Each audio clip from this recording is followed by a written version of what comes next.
Assalamualaikum warahmatullahi wabarakatuh. Selamat pagi Bu Andina, selamat pagi Pak Jabar.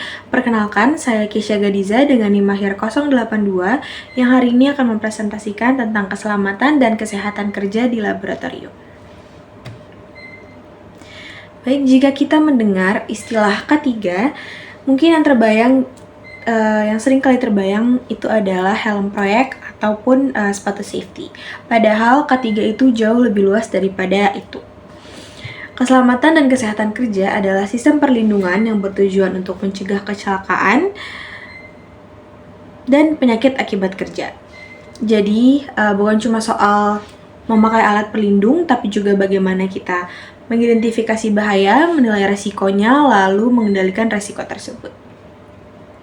Tujuan akhirnya adalah menciptakan lingkungan kerja yang aman, sehat, dan produktif. Berikutnya, penerapan K3 di Indonesia ini bukan sekedar anjuran, tapi memang sudah diatur dalam undang-undang. Contohnya, seperti yang ada di layar, yaitu UU Nomor 1 Tahun 1970 tentang Keselamatan Kerja. Kemudian ada PP Nomor 50 Tahun 2012 tentang Sistem Manajemen K3. Artinya perusahaan memang wajib menerapkan sistem keselamatan kerja. Jadi K3 itu punya dasar hukum yang kuat. Berikutnya adalah yang paling sering kita lihat dalam penerapan K3, yaitu penggunaan APD atau alat perlindungan diri.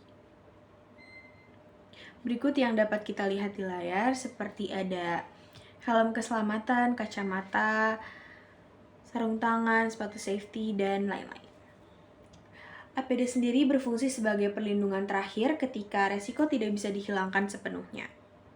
Misalnya, di proyek konstruksi wajib memakai helm, di laboratorium wajib memakai jas lab dan sarung tangan, atau di area berdebu harus memakai masker.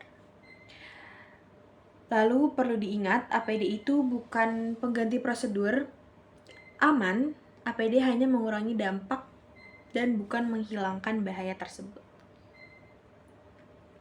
Berikutnya, selain APD, kita juga yang sering kita lihat adalah simbol-simbol ada rambu-rambu keselamatan.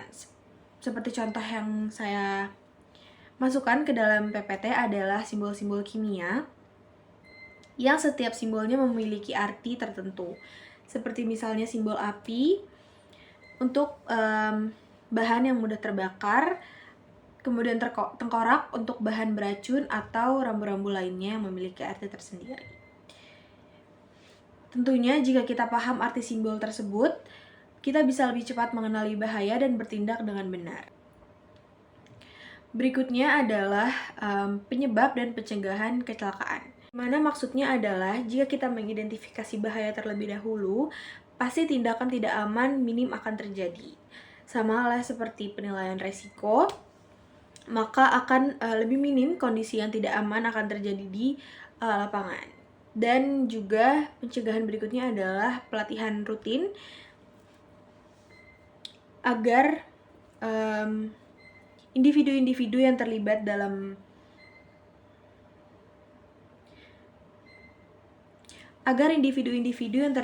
di lapangan tidak memiliki sikap kurang disiplin seperti itu.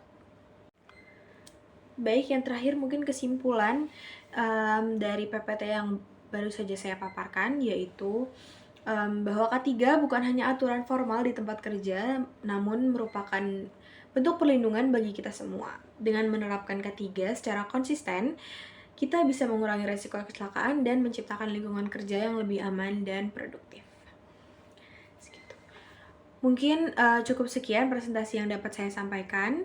Kurang lebihnya mohon maaf. Wassalamualaikum warahmatullahi wabarakatuh.